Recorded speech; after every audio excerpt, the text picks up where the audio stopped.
hardest thing that some people don't realize is you're bringing something from a vision that only you have. And at that point, you're going to have a lot of people who aren't going to believe you because you're the only one that had the vision. My name is Blaine Snellen. I own SC Dumpster Solutions, so I'm the owner here. Prior to this, I actually worked for a dealership. I was a finance manager there for about 5 years total. I started the dumpster business a year before I left, knowing I wanted to kind of use the funds I was making to venture off into my own thing. So I was actually doing the dumpsters kind of side gig with a roll-off setup, 3 containers and a trailer. So for a whole year, I bootstrapped that, was working 60, 70 hours a week at the dealership. And then any other free time, was, dumpster rentals. And then August of 2024 is when we kind of went full in with the dumpster business. We purchased a new hook lift, and then we went to 10 dumpsters. We did that for, obviously the end of that year. Before the year ended, we ended up with, 20 dumpsters total.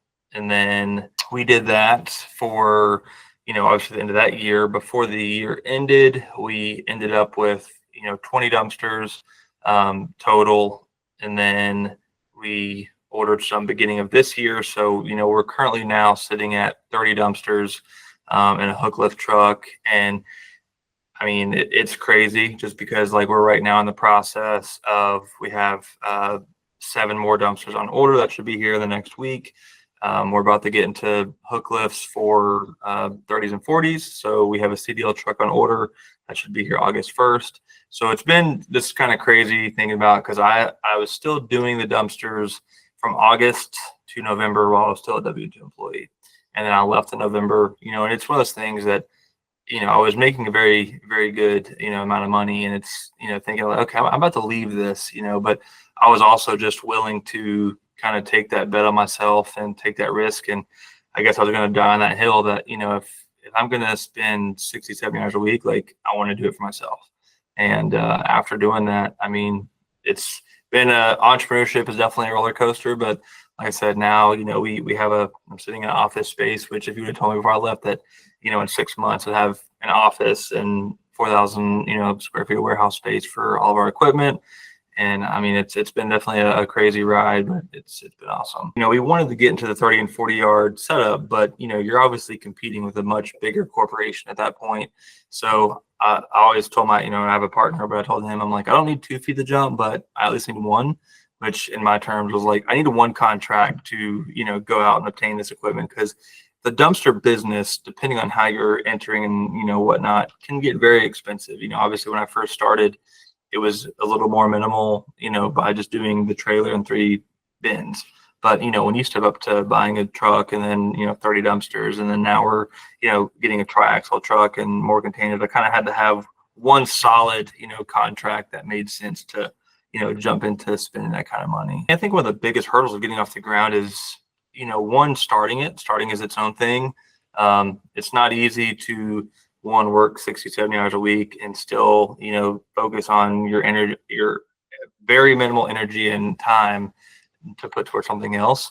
But I think really the hardest thing was, I kind of came to that crossroad where it was just, you have the opportunity to take this jump and take that risk of leaving, but, acquiring the capital and having, the right people in your corner, to support you to do it. Cause some people were think I was crazy. Cause I mean, I was I'm 20, I just turned 25. So, at this point I'm, 23 years old, and people are like, you're making a very large amount of money to be your age, and, top 1% for your age. And, you're willing to leave that. And, it's one of those things that I'll always have the salesmanship in me. So if everything hit the fan, that's the risk I was willing to take, was, I'm willing to go all in on this, because you can't have 1 foot in, 1 foot out. If you truly want it to be a business, then you just have to trust your instinct that that's what you want to do.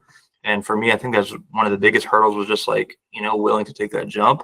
And the second hurdle is just kind of as you grow, obviously it's funny because when you first start, things kind of get in your head. So like when you have one conversation with somebody and they talk about like, oh yeah, we want to do this business with you, like you get super excited, like thinking it's going to happen, and then it doesn't happen. And like, you're like, oh man, I was counting on that. I was feeling, so, but then some things also come tenfold, like things we worked on 7, 8 months ago are now coming to fruition. So it's like conversations I had 7, 8 months ago, got me into a conversation of obtaining this solar plant contract. So it's one of those things that just because it's not instant gratification doesn't mean that it doesn't come down the pipeline. And I think the biggest thing for us is just keeping true to why we do what we do. Everybody has their own why, but like, we wanted to change the way the dumpster business is currently ran in my location. So, we truly take pride in being customer service oriented and being like when someone needs something, like you have a true person to talk to. You're not going to want some 1-800 number. Everything comes directly to me. So if you need something same day, if you have a problem, if you're in a pinch, like I've had phone calls from, Walmart at 11 o'clock on a Saturday, and no one else would have that conversation just because it's going to go to an automated system. So, those are the things we take pride in. And when they need something, they need 3 that night, like we jumped on it, and then it turned into 23 dumpster rentals. So, it's those things like that, like you don't really know what happens in this kind of game of entrepreneurship. Like things just kind of happen, and that's part of the risk, I feel like, is like you don't always know what's going to happen. You just kind of have to go with it, and then as things go, like things just go. Our goal is to get up to 100 cans in the next, we would like to do it within a year. That's kind of like a strive for us. And I think one of the kind of things that's a little different for me is like I just hired our first driver 2 months ago. It's from being in the truck for about a year to when I left the dealership, one of the big things was the networking. And you can only have such of an online presence and people calling you rather than you getting out and networking events. So I'm part of a couple networking groups here locally because I feel like we're trying to go after the commercial space, and that's what this bigger truck is going to allow us to do. So I don't think all of that comes from people Googling dumpster rental near me. That comes from shaking hands and having good connections and getting the right conversations, which also leads to having the good service. And then as we move forward, I've kind of had to learn to navigate from being like me and my partner being in the truck every day to now like working on the business, that's a whole new side of things. And I think that's like kind of what my now goal is of getting to 100 cans in the next year. Is like, okay, now that I'm not sitting in the truck for 10 hours or 12 hours, now it's time to focus on, making the connections and having the conversations that can lead us to get to those, 100 cans in a year. That's kind of like, it's a big goal for us, but that's kind of like what we're, we, in 7 months we did, or I guess 9 months, we've added 27. So I think realistically, if things grow the way they can, then we could definitely obtain 100 in the next year. I heard a quote the other day, and it's like entrepreneurship is the hardest part, isn't entrepreneurship. There's no one telling you what to do anymore. So you don't go to work and someone's like, hey, you do this today. Or when I work at the dealership, I knew what my role is. So it's like now when you have free time, you have to make yourself not have free time. So it's a little like different, game you're playing, because I don't come in here and someone tells me what to do. You have to figure out what to do. So that's kind of one of the interesting things about entrepreneurship is like you learn a lot through, within the last 12 months, I've learned a ton just based upon the experience I've been in. So I've been using Docket since pretty much the beginning of this year. And I used the software prior to Docket. And it wasn't necessarily a terrible experience. It was just kind of like I feel like I feel like a lot of this is just trial and error, right? It's like you just kind of find things that work for your business model and things that don't. And the system we were using before, like it was nice having it all integrated, and starting to learn. Obviously, I was used to a CRM, but in a different space. So, having a CRM for my own business was definitely something I wanted. But I think it came down to once I didn't do much research the first time. I just kind of like, I've seen people's experiences with it. I'm like, yeah, we'll go with it. That's when I had 10 containers. And I definitely wanted to find something solid for, moving forward. Going from 10 to 30, in 6 months was definitely a fast growth. So I knew as we grew, I wanted to have a solid CRM because I don't want to constantly jump around the different platforms.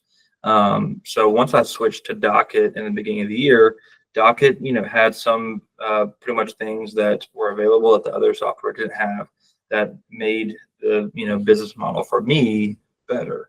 And end all, obviously, there's still things I can learn in Docket just because there's so many things that you can play with in the back end. But I think just that customer experience on the front end as well is important to my business model. Obviously, customer service is important. So I think having a CRM that kind of gave them their own kind of portal, if you say, was important. So I think when we switched, it was definitely one of the key things for us was having a system that fits our model, but then good for growth moving forward. When we do obtain 100 cans, I don't want to have to try and find a different system to operate 100 cans. And that was kind of why we ended up going with Docket. It is a little different than most dumpster rental companies, so making sure the CRM that we went with had that availability to do that, because it is a little different than most companies. But I definitely like the flexibility, and then just the communication directly with the customer and your all system made it a lot easier for our model to keep moving forward. The hardest thing that some people don't realize is you're bringing something from a vision that only you have. So I mean, the numbers can look great, and they can not make sense to some people. And I think at that point you're gonna have a lot of people who aren't gonna believe you because you're the only one that had the vision. So just being able to really trust, like, if you see it, then like use your gut and go for it. Because I guess in my mind, like, the worst case scenario is me going back to what everyone else is already doing, working for somebody else. So, it's not about, having an investor, having X amount of dollars in the account before you jump. Like, I didn't have this massive, cash egg I was sitting on to be like, yeah, if it doesn't work, I'll float myself for 2 years and everything's great. Like, it was just, I believe in what I see, and like, I believe in myself and my ability to do this, and I just went for it. So like, if anyone's going to start it, like, don't be afraid to, jump just because other people aren't believing you, because you're the only one that's seeing the vision. So